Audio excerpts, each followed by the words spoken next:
Mischa, sometimes when you feel sad, you gotta just, look at a shelf filled with little action figures, and then and you look at them and you look at the paint job, like really up close with your eyes, and for some reason that makes you feel okay. You experience this as well, correct? Yeah. That's a normal thing to want and feel, for sure. Just me then. Got it. Welcome to Simple and Clean, a Kingdom Hearts podcast. I'm Mayanna, Berrin. I'm Mischa, Stanton. And today, we're doing another frolic. We're doing Sick. a little frolic. Beautiful. We're talking Kingdom Hearts merchandise. Okay. And more so the journey of me not having access to Kingdom Hearts merchandise, of which there was not a lot. No. And now there being so many Kingdom Hearts merchandise. Yeah. Of varying price points. Mischa, I'm excited about this one, and I want to prepare you that, it might get kind of wonky weird in here. Yeah. As someone who likes to step through the thing linearly, I'm nervous. It's going to be a little bit of a winding road. It's going to be a little bit like Sora running up the stairs while Riku's running down the stairs. But I think at the end we'll get to a really fun thing about what we're feeling about merch. Okay. Not just Kingdom Hearts merch, but maybe merch in general. Wow. The merch was the friends we made along the way. No, that was Donald and Goofy exclusively in that order. Before I jump into that, Mischa, what is your general relationship like with fandom merch? Good question. I don't have a lot of fandom merch. Okay. I tend towards the modular in my design sense. I like things that aren't nailed down that you can swap things in and out. So I have some Kingdom Hearts enamel pins. Cool. I'm a big enamel pin person because and I have a few backpacks, and so I can mix and match. I like a mix and match. Okay. I love that. I have a few fandom pieces from one of my oldest fandoms, which is Sonic the Hedgehog. Oh, hell yeah. Have you and Reed talked about this yet? Yes. Okay, good. I'm glad. So I have, and these were bought for me by my best friend in the world, Julian Mondi. He was there with me in the trenches when we were both 12 years old. I was making little Sonic the Hedgehog sprites comics.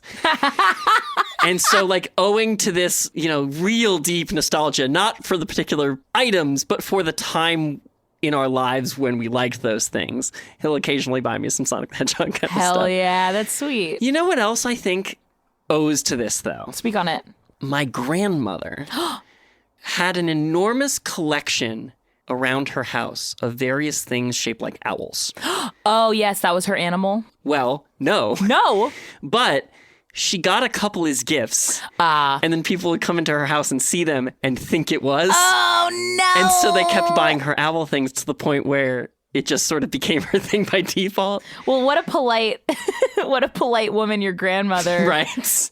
was. Yeah, it was. Yeah. Well, now, and sort of, I've taken that on as well. I have a few owls around my house. I have an owl tattoo, and that's sort of dedicated so to her. Sweet. I've sort of inherited that a little bit. But I adore that. But I'm not a huge fan of just plastering it on that way. Yeah. No shade, not at all. Totally. But it's just not my aesthetic, really. Absolutely. I will point you to the earrings I bought over the weekend. Over the weekend you bought these Over the weekend I bought these little Keyblade earrings? Earrings from Hot Topic. I do love them. I do too. I've been jealous of them all evening as we've been recording. Oh, thank you. Yeah, so I guess follow-up question to that. Why fandom merch? Why is merchandising important in a fandom sense?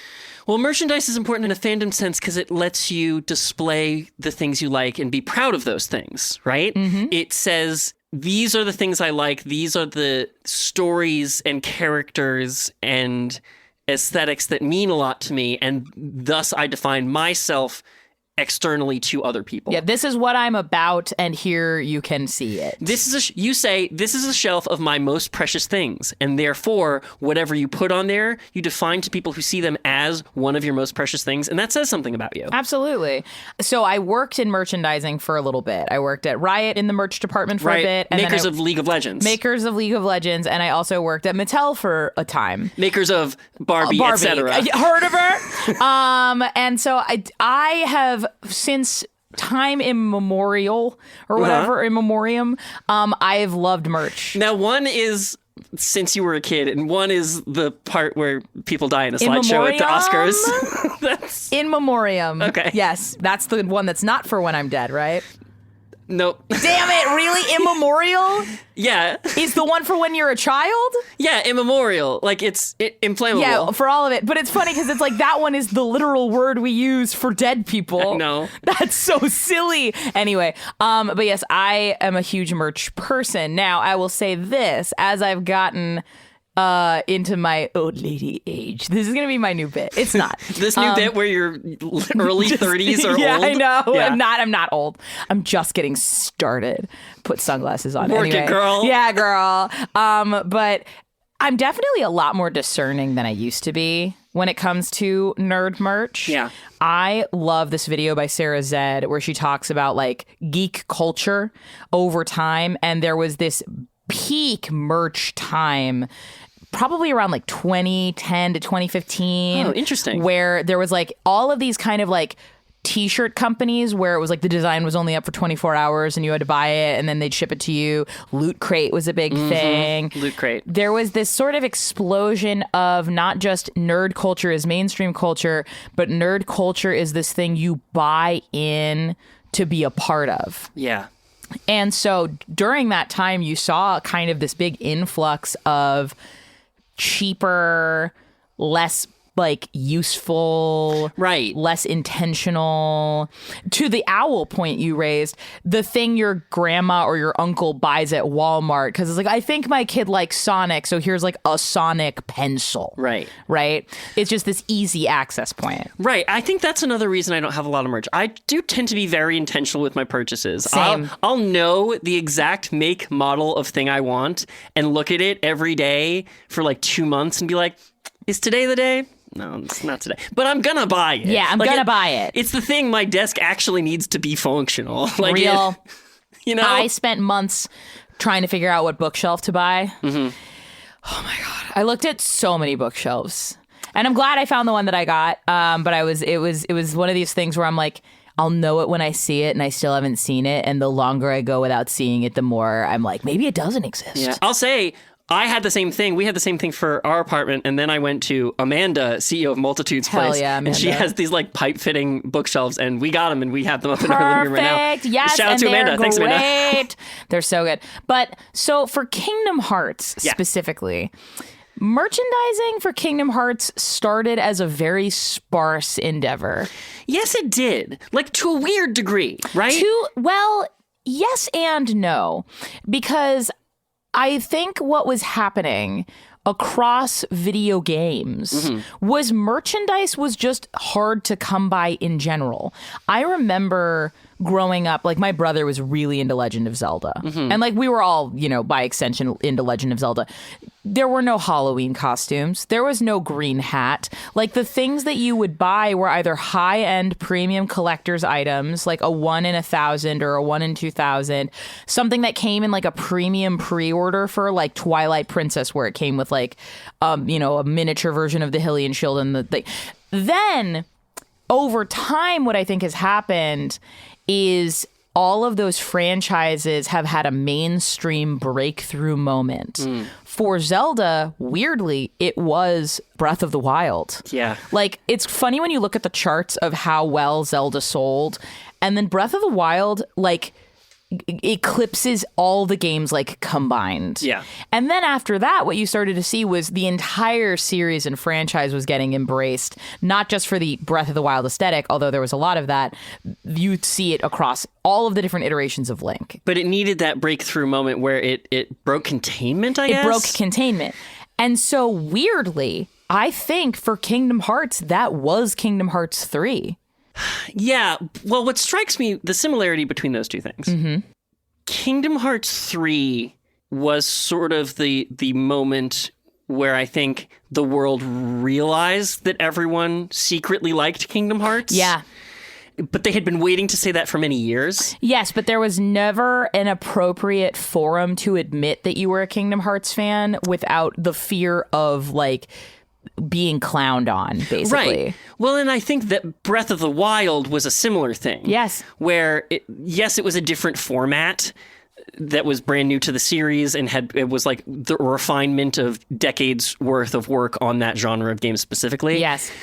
But it also like wasn't like we all really like this game. Woohoo! It was like it popped the champagne cork. You know, like It there was popped the pressure built champagne behind cork. it, waiting to be exploded out. I'll also say this. It made it a game that your like cousin you went to college with who likes football knew what Zelda was now. Yeah. Like it's funny. I'm like, merchandise has been a part of my life for longer than I realized because I also worked at ThinkGeek for a while. Oh, yeah. Yeah. And like it was funny whenever there'd be a big ticket release. Like the year I worked at ThinkGeek, Rogue One came out. Ooh. You know what I mean? So like you're used to a certain level of merch rollout, especially for like a big tentpole movie like a Marvel movie or a Star Wars movie. Well, and that's so weird because Star Wars merch rights are specifically have their own unique and enormous history through the business of Star Wars. Do you want to know a fun fact about Marvel Funko Pops and maybe not Star Wars, but specifically Marvel Funko Pops? I'm so fascinated by Funko Pops in general. Yeah, please tell me. So apparently there's this thing where Marvel has the exclusive rights to make action figures of their characters. Yeah. And because there's some sort of legal thing about like Funko Pops are technically considered action figures, every Marvel Funko Pop is a bobblehead. Yeah. Isn't that crazy? That is crazy. That reminds me of a second other Marvel merchandise story, which is that I don't even know when this is. I'm just recalling this off the top of my head. I didn't do research. But there's this story where they were trying to import action figures from China, and there was like a specific tariff about human toys. And so Marvel had to go to bat and say the mutants and X-Men are not humans. They're explicitly a different thing. Bingo. Science, bitch. Yeah. Incredible. To try to get around the toy tariffs. Pop off and they're like, nice try. But anyway, so, you know, for me growing up, I was always into toys. Mm-hmm. I was always into action figures. I've had this memory recounted to me many times in my life, and only recently did I realize, oh, gotcha.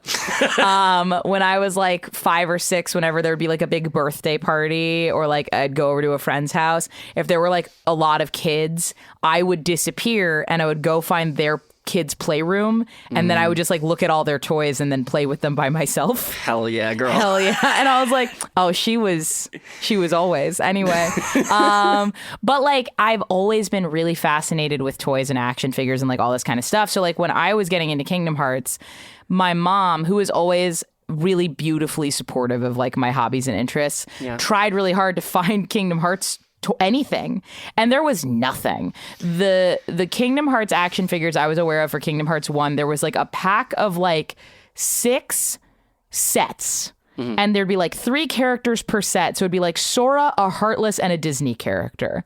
So it'd be like Sora, the Red Rhapsody, and like Peter Pan. Okay. And then there'd be like Kairi, a different Rhapsody, and like Simba. You know what I mean? And there were these weird 3-packs, and there were like 6 of them. And there were some that were a little harder to find. There was one that had Maleficent in it. There was one that had Jafar in it. There was one that had Riku in it. And these were, again, incredibly difficult to find. I think they retail probably secondhand for a lot of money now. Well, and the collectorness of it. 100%. The Sora, I remember having, because they were trying to do the big toothy smile. Yeah. And so they did it. It was bad. He's also in his Keyblade squat. And so the action figure, it's not really posable. You can move the arms up and down, and you can turn the hands like left to right. Okay. But he's really just meant to hold his Keyblade, squat with the big toothy smile. And it was bad. But it was all we had. Yeah. It was all we had. And then I remember, and these are incredibly hard to find, there was a Kingdom Hearts trading card game that was developed to coincide with the release of Chain of Memories. Now, of course, I'm a huge trading card game kid, and I wasn't into it at the time, but now after the fact, to try to find them, you can't find them. You can't find them. An unopened mint box, I think, can retail for anywhere from like hundreds to like $1,200, $2,000. Oh my God. And I'm already a Magic the Gathering player, so I simply can't. We simply could not. If they do a Kingdom Hearts Magic the Gathering release, because they've already popped the Square Enix, you know. I know, but there's also Lorcana. Are we even gonna get it? Oh, probably not. I don't know. We're going to get a Swim This Way card before we're going to get a Sora in the Magic the Gathering. That would be pretty dope. That would be pretty slay. I love that, actually. If there was a Sora card, I would learn to play Lorcana. Oh, yeah. Oh, yeah. No question. That would be what gets me to learn Lorcana. And that's the only way I'll do it. Truly. Well, and so we're coming back to collections, right? So there is something to video game merchandise in the early days specifically, because For a movie merchandise, you go see the movie, you buy a ticket, you say, I love this thing, I'm going to make this part of my personality. Yes. You go and get the merch, and that's what you're collecting. Yes. For a video game, you have to go buy the thing first. You have to go buy the $50 object. You have to buy in first. And so you don't need a collection of objects because you have your collection of games, physical video games. Yes, absolutely. The games are, and like, this was something I was thinking about, as I knew we were recording this episode today, which is like, it's a collection within a collection. Because, and even as we pivoted away from physical games, like your Steam page, library, your Nintendo Switch start screen, that is your virtual shelf of precious objects. Yes, exactly. So it continues on. You start off with a collection before you get to love the thing. And so by the time you love the thing, you don't necessarily need to buy another object always. Yes, absolutely. Or to the same degree. 100% agree. And so I think the other thing too was there was a perception or an assumption made about video games as fandom where they either didn't need or didn't want. And it's not that we were verbalizing that. I think that was just the assumption. Yeah. Additionally, and you see it now with animated series. Animated series and animated entertainment right now is in a really weird tailspin. Not the show, the experience. Yeah. And, there was a tag strike. A lot of the kind of titans of animation are shuttering or really parsing down on their offerings, don't have a lot of stuff in development. And one of the conversations going into that has been, well, part of the reason you develop adoration or affection for a show is merchandising. And also, that's how you just generate a revenue stream. Yeah, I mean, those two industries, merchandising and animation, have been tied together for decades. Yeah. Like making Saturday morning cartoons so you could sell the action figures so that you could keep making the cartoon. He-Man, My Little Pony, Care Bears, She-Ra. Like, there were a lot of the 80s contingent of animated series were explicitly like commissioned by these toy companies to develop affinity for their characters because they had the toy. They needed to like basically implant the toy with meaning. Yeah. And that's what the animated series was. Because video games already have meaning, you have to be bought into the meaning in order to feel motivated to buy an action figure. It's an Ouroboros, like they feed into each other, but like not providing an expression of that fandom leads you to what, inevitably happens a lot of time, which is like the Etsy market. Yeah. Or like the fan made for fans market. We're seeing it a lot right now with Dispatch. Like, right. Like Dispatch has merch and there was, there were pre-orders and they're now doing fulfillment, but like there are boba shops doing themed drinks in like Texas. There's Etsy stores, there's decals, there's all this stuff kind of sprouting up because like we can't even, match the demand. Like the demand and the passion is just rampant, right? Hey, Mayanna. Yeah. That's sick. Aw, thanks. That's fucking rad. Thank you. Anyway. Thanks. Yeah. There's like a Twinkie flavored boba thing that they're doing for Robert at this random boba shop in Texas. It's crazy. So cool. Anyway, but it does lead to like you got to just make it. If they're not going to make it for you, like people are just going to make it. Exactly. And so like I remember for Kingdom Hearts 2, I was a GameStop kid and I saw that, in addition to pre-ordering Kingdom Hearts 2 game, there were action figure pre-orders for Play Arts, which is a figure line that Square Enix produces for 4 action figures. They were Sora, Roxas, Kairi in her school uniform specifically, and Axel. That was it. Okay. And I think to pre-order the whole set, it was like each one was probably like $50 or $60. So to get the whole set, a couple $100. Yeah. But we were so desperate. And so it was sort of like this thing where in the, I'm a part of a 3-child family. So it's like Miles would always get the lead boy. Mia would always get the lead girl. And I would get whatever was left. So for me, that was Roxas and Axel. Okay. Like, I mean, good. We didn't know how good we were going to have it. But I adored those action figures. I cherish them to this day. But I remember like we went to the GameStop to buy them and they're like, now just so you know, these are going to get here in like 8 months. Because like that's how it was back then. Yeah, because you're not going to order an entire shipping crate worth in like priority on a vessel. Like not enough demand, not enough corporate demand to put it on the shelves. 100%. So they eventually did come to us, and my affection for Kingdom Hearts had not waned by this point, but it was like a long time. Yeah. And now I'm going to talk about articulation. Just for Okay, a little great. bit. I was just going to ask you about this. Wait, this is actually the next thing I wanted to ask you. Oh my God. Okay, what were you going to ask me? I was going to ask you, what's your opinion on articulation? Like, do you prefer fully articulable? Do you prefer one that is like not as posable but has a better default pose? Like, what's your opinions on it? This is a really great question. So my opinion has changed. Oh. So I used to, and I still to a certain extent really adore articulated figures. I like the option. But I think that one of the dangers with articulation is parts breaking. Yes. It happens a lot more frequently with articulated figures than it does with statues. Now, listen, I'll tell you, joints are a big point of weakness in humanoid forms. An expert in the field. Really doing the work, really doing the hard work. The research. When's the paper coming out? Sorry. It's fine. It would be the most recent paper on Ehlers-Danlos syndrome in a while. Yeah. Woo! Woo! Anyway, but yeah, so like the Kingdom Hearts 2 Roxas figure and the Axel figure were articulated in the wrists, knees, theoretically the waist, but to a degree. There was wasn't there like a below the pecs, like kind of like a chest There's articulation? like a below the pecs. Yeah, that's like a place for it. Yeah. Now, with Roxas's clothes were solid plastic on the action figure, so his legs were big, thick tree trunk type things because it's the pants. Right. And so trying to bend him even into his iconic I'm sitting on a ledge eating ice cream pose, not really great. Couldn't really do it. Axel has this really cool coat, which when you put that into action figure context, not super easy to pose and do dynamic things with it. Right. Yeah. Because cloth versus hard plastic mold. Yeah, and so it's like the compromise you'd see a lot with action figures at the time, and still to this day, is like a rubbery kind of like, it moves, but it doesn't bend like fabric does. So it looks good, but it still doesn't let you do cool dynamic stuff. So it's like, it's a posable figure, but to what degree? Right. But they great paint jobs, beautiful, like 1-to-1. They really looked like the characters. My big thing, and now as a person who paints miniatures sometimes, is the eyes. Yeah. And the eyes, they did good. They did good. Sometimes there will be times even now where I'll like go to a toy aisle and I'll like look at the toys and be like, I want to see these eyes. Let me see how they did it. Let me see if they did okay. Now, painting miniatures is a thing that someone who first meets me might assume I'm into.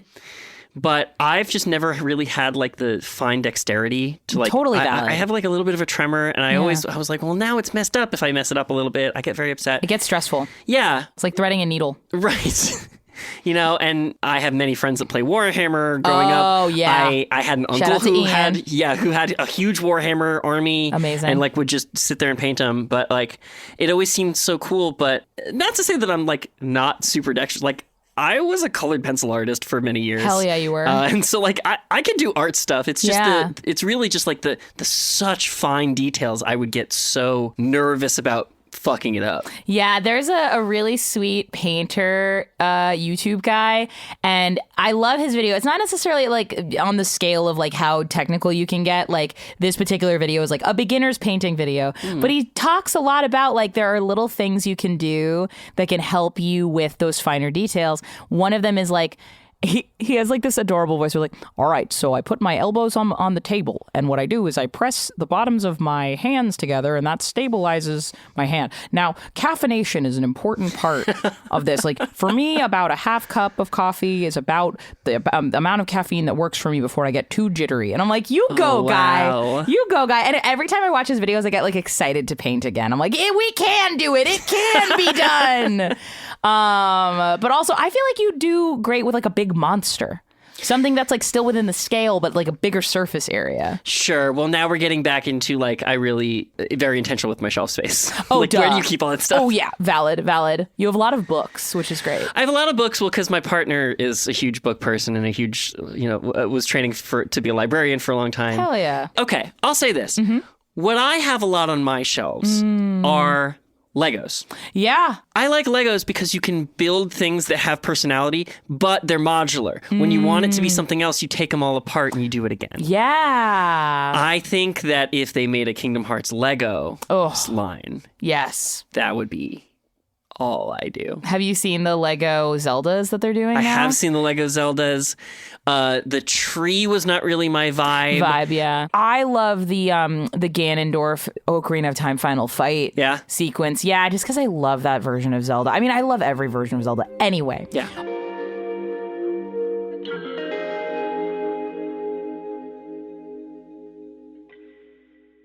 Hi, thank you so much again for listening to Simple and Clean, a Kingdom Hearts podcast. I am here once again to remind you all that we have a Patreon. Mischa and I produce the show predominantly by ourselves, and it is a wonderful, fun show, but it is a show that takes a lot of work and effort. And if you want to try and support us, find us on Simple and Clean Pod on Patreon. You can join the free tier and just engage with us and do quips, or you can pay $5 for the final mix tier, which gets you ad-free versions of the episode. You know, we're having a lot of fun making the show, and we also have another thing that we like to do together called The Wandering Path. And if you happen to be in Anaheim at the end of March, you can see Mischa and myself do a live show at WonderCon with The Wandering Path. We should be performing on Sunday, I believe. We'll be updating on socials with more information as it comes to us. But if you want to, come say hi and hang out at a cool convention near Disneyland, you can find us there at the end of March. Simple and Clean Pod is a part of the Multitude Podcast Collective. It is a really cool place where a bunch of creatives like ourselves get to make shows about things that we're obsessed with and passionate about. Shows like Pale Blue Pod. Pale Blue Pod is an astronomy podcast for people who are overwhelmed by the universe but want to be its friend. Astrophysicist Dr. Moya McTeer and her best friend Constar demystify space one topic at a time with open eyes, open arms, and open mouths from so much laughing and jaw-dropping. By the end of each episode, the cosmos will feel a little less, too scary, and a little more, ooh, so cool. If you like hearing my voice, you can hear me on a couple different episodes of the show. I can attest to the fact that I felt my relationship with the universe was much more fulfilling after I spoke to the lovely Dr. Moya McTeer. So if you want to be a part of that, listen to Pale Blue Pod, new episodes every Monday.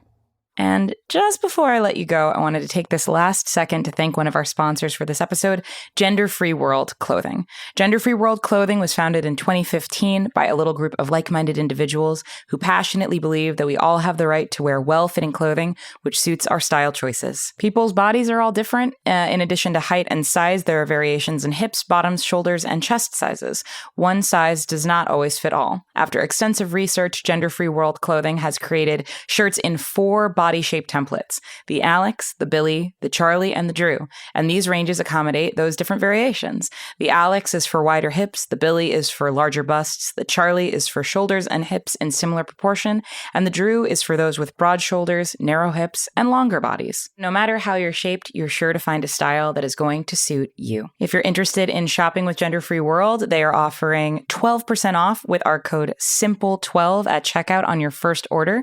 That's SIMPLE12 for 12% off on your first order. So to get yourself something nice, you can go over to gfwclothing.com. That's gfwclothing.com for 12% off your first order with our code SIMPLE12.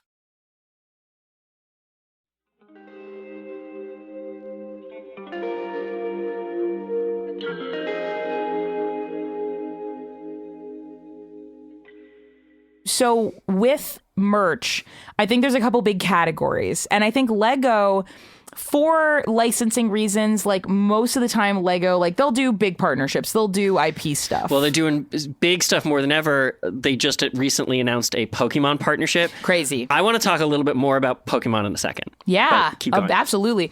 But I think that like graphic tees is probably one of the biggest verticals. Mm-hmm. Action figures, accessories, and, miscellanea. Decals, stickers, stationery, keychains, like all this kind of stuff. Where does like costumes, like full Sora costume sort of fall into that? That would be like Halloween costume would be like or like just costume. Sure, that's a separate thing. That's a separate thing because closet cosplay is now a second thing. Right. Talk to me about Pokemon, and then I want to talk to you about her universe. Okay. Well, talking about a video game that transcends deeply into merchandise, like Pokemon's the most merchandisable and most financially viable property in the world. Number one. And that's because they really popped off. They made 150 cute little guys. That could kind of exist here, but don't. Mm-hmm. and they're all, for the most part, very cute. And everybody has a favorite. And everyone can have a different enough favorite. Yep. You know, it's not like your zodiac sign, there's only 12. Yeah. Like there's 150 of them, and that's enough where you can find another person that has, well, now there's thousands, but whatever. But like, you know, Pokemon really became more than just a video game. It's more of a merch line than it is a video game at this point. And you're not wrong. And part of the reason why, like, I think there's a lot of, you know, rhetoric about like, why aren't the Pokemon games quote unquote better? Like what, you know, when they launched don't need to be. They don't. There's actually no financial incentive for them to improve the video games If it above means where they are now. Because if you love a little guy, that's all they need you to like do. they're making plenty of money doing what they're doing right now. Exactly. But to that point, even with Pokemon, there will be certain Pokemon that they will merchandise more than other Pokemon. The two biggest contenders for the top spot are Pikachu and, do you know the second one? Gengar. Eevee.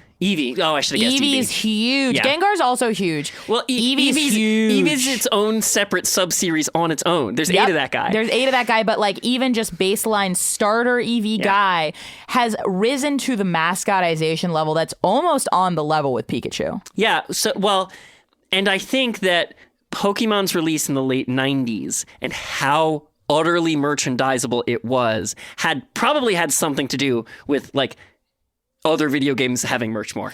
Yeah, I think that's true. I think so. But I also think that it's like, well, Pokemon's for kids. Yeah. And it was also on 4Kids, but for kids. And so it's like, well, you can put those in the toy aisle, or you can put those in the plushie aisle. You can put those in the little boy or the little girl aisle, and it doesn't feel weird.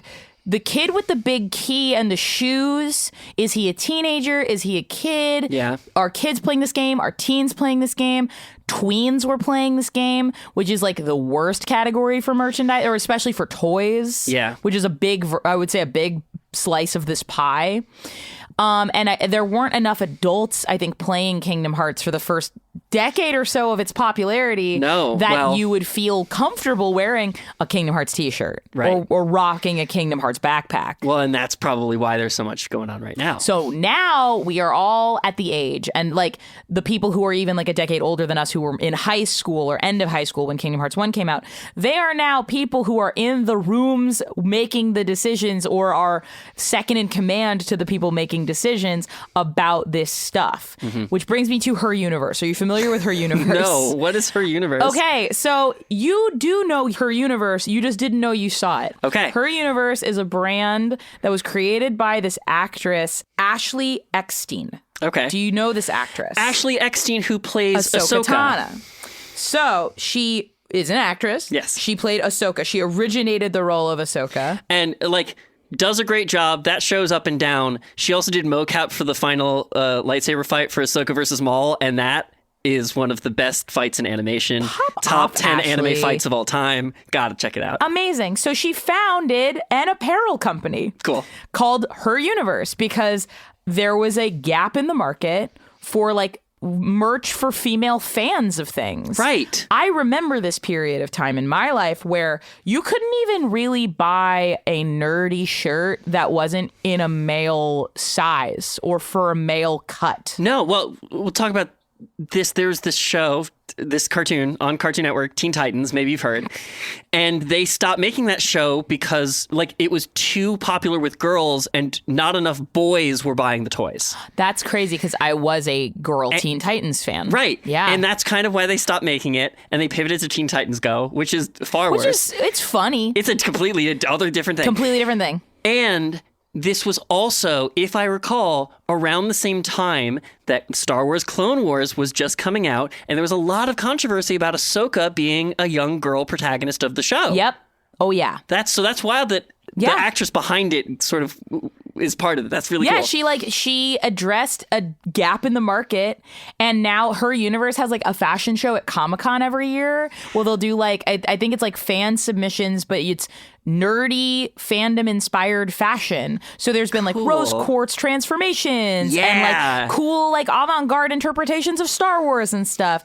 And so that has been a really cool place where you can find like fandom merch with a female bent. And she started retailing them in like Disneyland, and now they're part of like the Hot Topic box lunch contingent. Right. What do you know about Hot Topic? I mean, I was a huge Hot Topic kid. I was friends with all the little emo and scene kids as a teenager.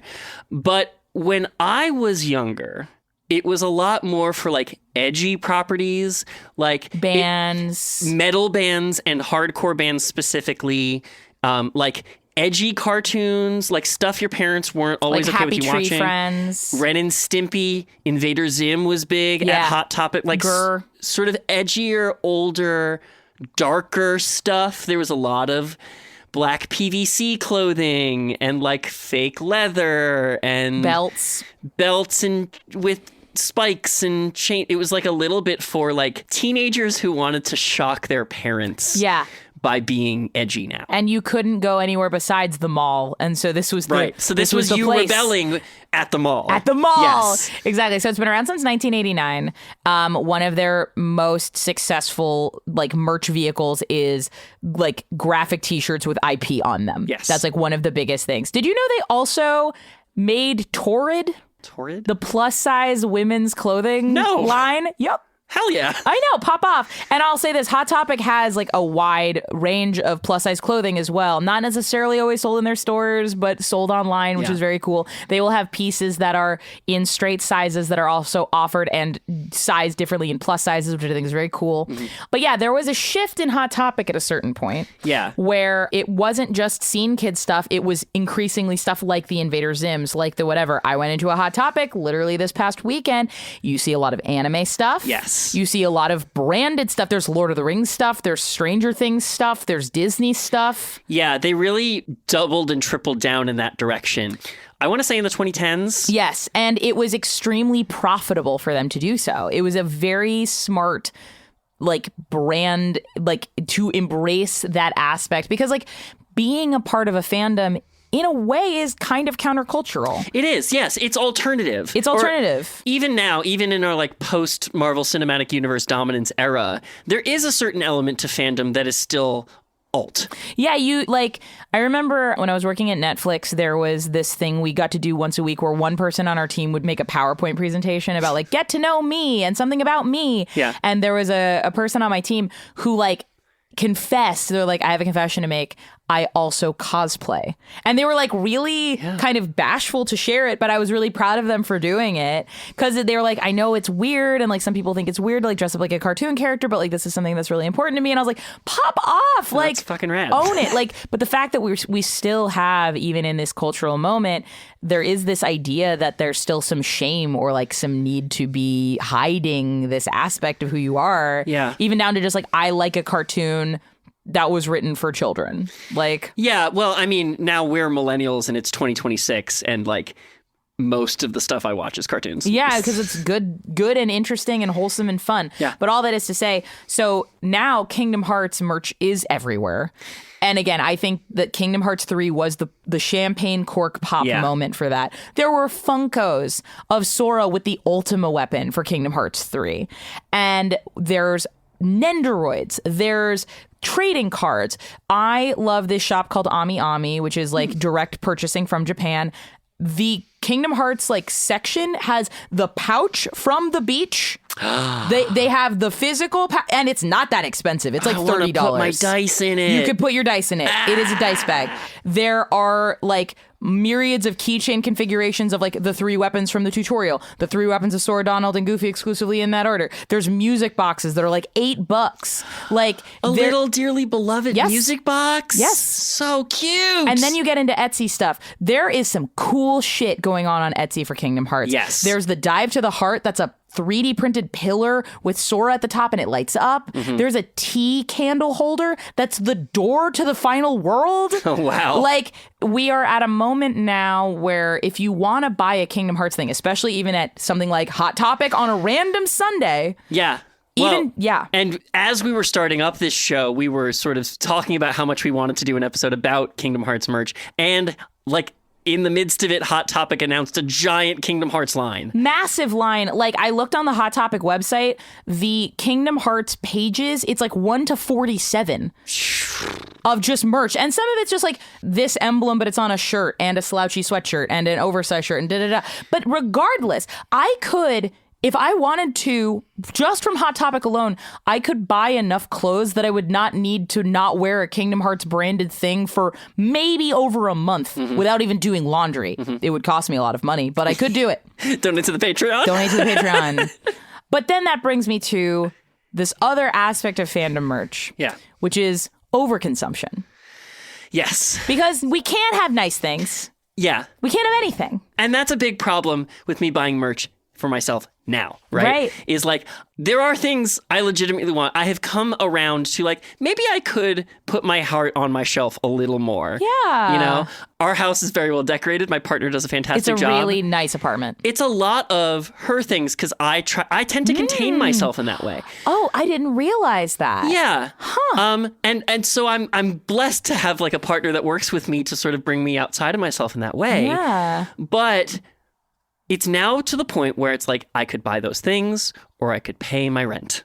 Yeah. And rent is like 40% of my annual income at this point. Donate to the Patreon. And I'll say this too. I think that like for a while, that so Square Enix has a couple different action figure lines. There's like Play Arts Kai, Bring Arts Gallery, and Play Arts Abridged. Yeah, exactly. Play Arts, this time the funny parts only. And there are different levels of action figure, all of them about the same level of articulation. Play Arts Kai has a little bit more. Some of them are bigger, some of them are smaller, but even their budget line for Bring Arts is somewhere in the realm of like $60. Most action figures cost what a video game costs. Yeah. So you could either buy Nominee, a thing I did, or buy a video game, something that at certain points I didn't do because I had to buy the Nominee, because I had to buy the Nominee. I had to. And she sits on my shelf and I love her so much. Right. There have been a few moments in my life where an action figure was made of the one character I cared about. And it like the world stops, angelic music swells, and like the Nominee action figure was that moment for me. I never thought in my life I would have a piece of her that I could own, but you just couldn't find them anywhere. I think that's Kingdom Hearts falls into this especially. It has such an ensemble cast, yes, and everybody can latch onto one favorite of their Pokemon. favorite, right? But unlike Pokemon, Kingdom Hearts is a game with a main character. It's a series with with like a hierarchy of these characters from main to side to in the background. So someone like you whose absolute favorite character is Nominee is only going to get merch of Nominee if the machine as a whole is big enough to accommodate the side characters that way. And to assume that people would want to buy it, because like one of the things I learned when I was at Riot is like you run a bunch of numbers of like, to make this at scale, we have to make a certain amount of units, which means we need to sell a certain amount of units,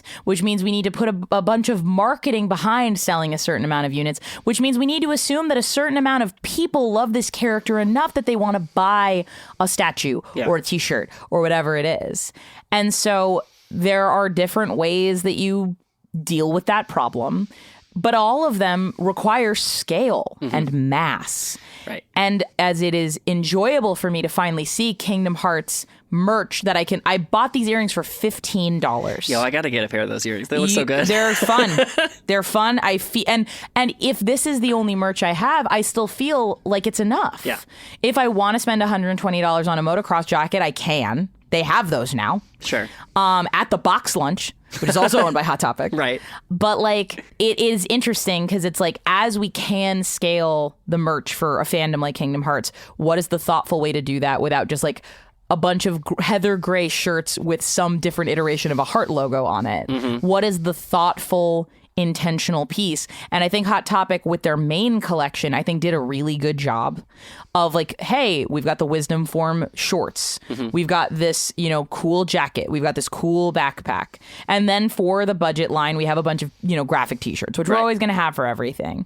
But I think that like, to your point, it's like you bought a Keyblade. I did buy a Keyblade. You bought a Keyblade. Yeah, we were hanging out on the convention floor at WonderCon, and it's been a dream of mine to have a physical Keyblade I could hold for a long time, and our show was launching, and we were doing great, and I was feeling good. And you deserved it, and I'm glad you have one. And now you could go to Party City, and you could buy a foam Keyblade, because yours is metal. Mine is metal. And how much was that one? $70. Yeah, exactly. Like video game price.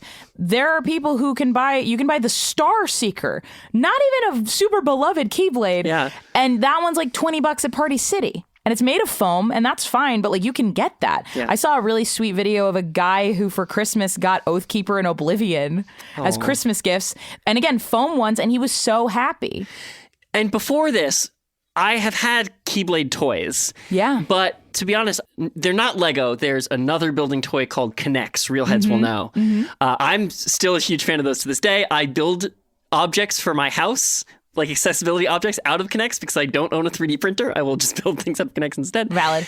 K'NEX are slightly more structurally sound than Lego. Oh, yeah. Lego, you can build really fine models. There's tiny pieces. There's a lot more variety. K'NEX is like sturdier. You can build structures. You can build roller coaster models. You can build, like, I built shelves and things. I have a stand for my iPad that also, has a battery in it. So it's like a little portable TV rig I can bring around my house. I love it. I built K'NEX Keyblades. Oh, that were life size. Yeah. Well, the problem is when you're trying to swing it around as a weapon and you're 13, it can be as structurally sound as it wants. It's going to break. Yeah. And so, like, that was as close as I could get for myself for a while. Yeah. So I do think, like, a lot of my life was, and I don't like to say this because, and I'm worried about this episode of our podcast being a little, like, consumerist. I know. But there is something about being able to hold in my hand this weapon that means so much to the main character of the thing I love. Yeah. An object that chooses its wielder. I was such a kid that like read all these books about like chosen one kids. Yeah.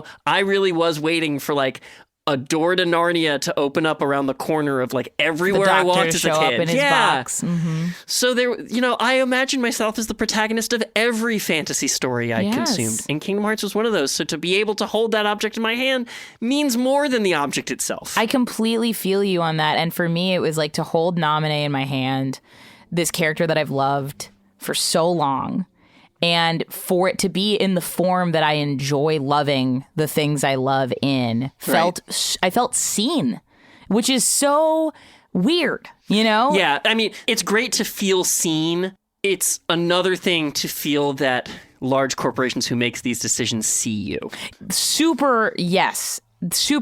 Yeah. So I think like to bundle up these complicated feelings into something like a conclusion, we all have to be cognizant of, how much we consume, in what way we consume, and to the level that we can, and awareness of how the things we care about get produced and the exploitation involved. And I've also felt some reticence to buy merch that is made of plastic. Yep, valid. I'm trying to buy less plastic. Same. Just generally. Same. So, a metal Keyblade I feel better about. And I think that that's totally fine. And enamel pins. Yeah. Like a fabric bag. And again, something that is not just a piece of plastic that sits on a shelf collecting dust, which, believe me, I understand, but like a functional item that has a use case. I think like to wrap this up, I think it was like, Mischa, what kind of Kingdom Hearts merch makes sense for you?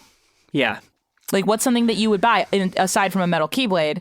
Yeah. I mean, great question. The metal Keyblade really was great. I think like something about like a wall hanger or a sun catcher of the stained glass of the Dive to the Heart. Great. I am actually, this is a thing I'm really starting to admit about myself. I'm really drawn to like vibrant colors and like. Same. And like I love vibrant colors. For some reason, I'm always drawn to a rainbow thing. Same. Me I love a thing too. that just like has all the colors and they're bright and next to each other. Iridescent and beautiful and bright. Yes. So I think like a stained glass hanging of my favorite franchise would really do it for me, especially because I don't get a lot of light in my office, and to put something colorful in my window so that when the sun catches it, I can get colors would be nice. I adore that. I think there's certain clothes that are up my alley. I'm also just like terrible at buying clothes for myself. I am as well. And maybe this should have been a sign that they were like that all along, but I will find like one shirt that I like and buy it in every color it's available in, and then not buy clothes for 5 years. Same Z's. So Same-sies. I have trouble incorporating new clothing elements, but like in that little childlike part of myself, I would pick up, Sora's Kingdom Hearts 2 hoodie. Yeah. Or like a pair of pants with pouches that look like that. Yeah. Or, there's actually, that's so funny now that I think about it. Instagram has learned that we're making this show. Oh yeah, they absolutely They're feeding have. us. They They know. feed us Kingdom Hearts 2 clothing and memorabilia all the time. Separate from that, I'm a big backpack person. I've talked to you about this, and I've talked to David about this. David and I talked about backpacks. David loves a backpack. Right? So I'm feeling pretty good about my backpack collection these days. But there is one pouch that like it straps around your waist and then straps around one thigh. Oh, there you go. And it's made for like horse riding. Hey, yeah. But get in where you fit in. But I like walk around with my laptop and a little foldable camping chair, and I'll just like go to parks around me, up to a couple miles away, and just like sit and work for 4 hours and then get up and leave. And that style of couch really like speaks to me for that activity, and for like hiking I also do. It's one of those things that's been advertised to me and my brain says, that looks good. I would use that every day. I really want that. Not today. Yeah. And I'll know I want to buy it for months before I actually do. Yep. But only now, as we're sitting here, do I realize that the exact style of bag that is the yellow side pouches from Sora's Kingdom Hearts 2 outfit. Yep. Bye, Bruno. Damn. Really got myself. But that's functional. It you know is, what I mean? yes. Like, it's a functional piece. So if they made that in the specific style of Sora's ones with like the bright yellow and the black X strap across it, like, I'd pick that up in a second. Hell yeah. I love that. I think it's like, to you, all the listeners, our purchasing power is one of the few ways that we can express what we believe in and what we stand for and all those kinds of things. So like, I encourage you to buy something that makes you feel like you can express your love of your fandom, but also I encourage you to be thoughtful about what that thing is and if it is functional and adds value to your life. Yeah. Like, I wear a lot of earrings. I think I'm good. Like, I think I got the Keyblade earrings and I'm good. They look so good. Thank you. I love them. And they're very cheap. And I'm sure there is a reason for that. And I bought them once and I will not buy any more, that kind of a thing. And if they turn green or blue in a couple months, I'll have learned my lesson, you know? Sure. But I think that like fandom merch and merch in general is like this fun, joyful thing, but it can also be a thing that can balloon really quickly. And I am excited and joyful and happy that there is Kingdom Hearts merch in the world, but I also don't want to buy too much because it's just more stuff. Yeah, well, I think it's clear to you and me that Kingdom Hearts means more to the two of us than a lot of other things. Sure. So I think that's another portion of it that we didn't really get to talk about. I'm sorry to bring up another point as you were trying to wrap up. Double click. There's also as time goes on in our IP-dominated pop culture, that like some of these properties get canceled and you don't want to have been invested in the wrong one. Like, fortunately, I don't have a lot of Harry Potter merchandise kicking around. Oh, yeah. But so like there is a worry that like one day someone's going to cancel Kingdom Hearts. Yeah. Or like something else that I bought stuff for, and then I will have like bought things with my money that express my love for a thing that I can't or don't express anymore. Yeah, or that like my relationship changes to it, and now I have this object that's just like a reminder of that thing I used to like. I think then that's when you Marie Kondo a little bit. Yes. You speak to your heart. Yeah. Maybe she was also a Kingdom Hearts fan. Marie Kondo just going around that apartment in Quadratum. Yeah, you got to listen to your heart. And if your heart sparks joy, then the light force in the object is strong enough to fend off the darkness away. Do you think we could get Marie Kondo on the show? I would love to get Marie Kondo on the show. She'd be so confused. She's like, why am I here? To spark joy in us, Marie. To spark joy. To sum up, I think like I love merch. I will always love merch, but I think that as I've gotten older and, as we talk about Kingdom Hearts being this uncomfortable journey from childhood into adulthood, my love for things doesn't need to be externalized to me in the same way necessarily as it used to. One, because money is a finite object. Two, because I want to be cognizant of how much space I have in my very small apartment. Donate to the Patreon. And three, I want to be intentional about expressing my love in small ways and not en masse. And I have an animal, much like your grandmother. My animal is a goose, but I chose the goose. Yeah. And people have gotten me goose things, and I really cherish that because the goose can run all sorts of genre. But like, there's not a lot of goose, and the goose I do have is enough that I'm like, this is a good amount of goose. Yeah, goose is one of those things. Again, it sort of like requires a critical mass to even get a thing made of goose. Goose is one of the smaller fandoms, the animal fandoms. And so like I do feel like the cream rises to the top with goose stuff. 100%. And so I just get only the good goose stuff. But all that is to say, friends, the world is a crazy, chaotic place. If you have bought a little something for yourself that has sparked joy in these dark times, I hope that it brings you comfort. I hope it brings you a moment of happiness. And I also urge you, though, to be smart and strategic about making sure that your needs are met in addition to sparking small joy in your heart. Yes. Buying objects is not a way to fulfill emptiness inside of you. Yes. No matter who tells you otherwise. Yes. But also, an object that represents a thing you love can mean more to you than the object itself. It's okay. It's okay. It's okay. Within everything in moderation. Yes. I am so grateful I got to spend this time with you, Mischa. And I'm grateful that we get to do this show together. And Me too. It exists in this immaterial, ethereal thing that is the audio wave.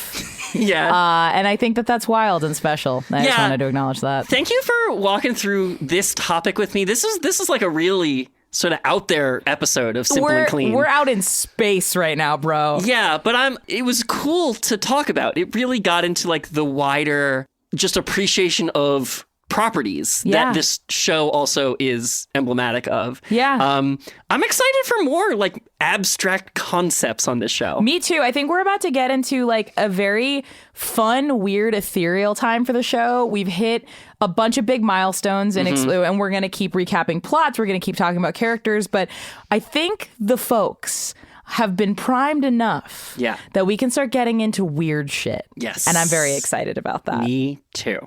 Can't wait. Let's keep going. Thank you so much for listening to Simple and Clean. As always, may your heart be your guiding key.